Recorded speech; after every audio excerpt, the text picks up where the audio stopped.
Welcome to TICE. Today in this conversation I have with me Mr. Bhavesh Punjabi. He is the Regional Director of Enterprise at MongoDB. Welcome Mr. Punjabi.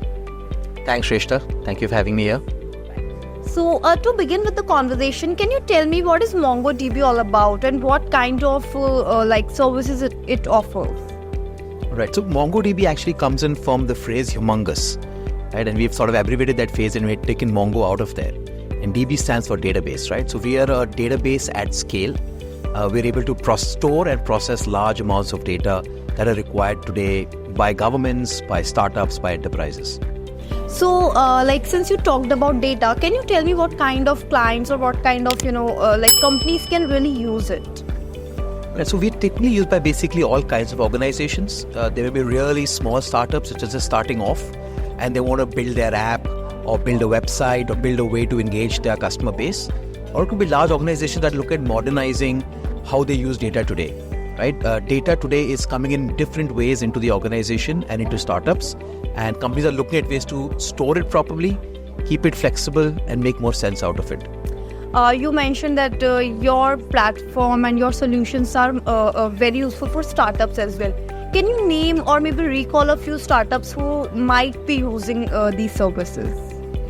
Right, so we use across the industry by all kinds of startups that are primarily on the B2C side, and that actually deal with a large amount of data. There could be media companies like the Indian Express, like the Hindustan Times. They could be large hyperlocal setups like Zomato, for example, that uses us extensively. Or they could also be large enterprises that use us, be the Maruti Group, the Indigo Airlines, etc. Bhavesh, when we talk about data, one major concern it brings in security. So how do you ensure that the data is secured throughout the process? That's a great question, Shrestha, right? And I think that's sort of one of the unique propositions that we bring to the market. I think one of the key points, like Shrestha mentioned, is that how do you make sure the data is secure and it's being accessed by the right kind of stakeholders in the organization or even in your client base. As a platform today, we believe very highly that data should be encrypted. We offer multiple kinds of ways which data can be encrypted, both within the platform and also while it's moving to different applications. And that sort of helps us ensure that only the right people are able to see the data and it cannot be actually easily accessed by third parties. Also, data has always been there since the inception in different forms. But over the years, the way we perceive it, the way we use it has changed. So, if we talk about the recent times, AI has disrupted it entirely. So, how the emergence of artificial intelligence is really impacting the data and its usages? Interesting, right? So you're clearly right? AI has actually changed the way data is consumed, right? Earlier, when we had the start of the AI revolution, it was more business data that was being consumed to drive business outcomes. Slowly, this now has creeped into our daily lives, right? And something as simple as recommendations. So if you are shopping something or viewing something, how do you recommend something that probably is of interest to you, right? Or something as more profound as actually generative AI, where people are creating content out of existing data. On all of these cases, I think what's important is first that you're able to collect the right kind of data.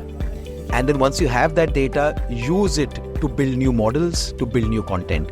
And that's where we play a key role with different algorithms and give you the platform that can enable this. Also, Bhavesh, you head the enterprise department. So, can you just tell me, India specific, that what are the future plans to, maybe expand MongoDB's reach within India? So enterprises in India are companies we've been engaging with for a while now. And I think over the last 1 or 2 years, we've now really expanded our focus in that space. Today, we are one of the most loved data developer platforms for enterprises. But they've been actually being adopted on their own. Developers actually are self-adopters. I think our plans in the country are to obviously reach out to as many enterprises as possible, make sure that they are able to use our technology more effectively, and obviously make them more agile and more responsive as the business demands. At the same time, with the emergence of technology and with the emergence of new platforms coming in, we have seen that, data is now democratized. So how do you see it and how does it really help the industry as well as the stakeholders? I think key point, Shrestha, right? I mean, today data is available. There are many government regulations in terms of who can access it, how they can access it. But I think what's important is how do you break silos within an organization? Today, any startup or any company has data in multiple different pockets. What's important is to take all that data in different pockets, democratize it so the entire organization can benefit. Right. And then obviously draw correlations. So if today a person is supposedly buying a specific product in an organization, you're able to then determine his sort of personal tastes or profiles and maybe help him position something else that might be relevant to him. And that's how you break barriers and those data silos within any company. To wrap up the conversation, like on the lighter note, I would like to ask you, data is changing, technology is changing every now and then. So what is Bhavesh's personal funda, personal mantra to, keep himself updated? Yeah, so I think by nature I'm a geek, right? I like to dabble with technology. I like to actually play around a lot. And I think along with that, I also read up on what's happening in the industry and sort of the trends that are impacted in. So I have not sort of personal affinity to actually explore myself, make sure that I'm current with what's going on. All right, Bhavesh, thank you so much for connecting with us and thank you for your insights. Thanks, Shrestha. Thank you for having me here.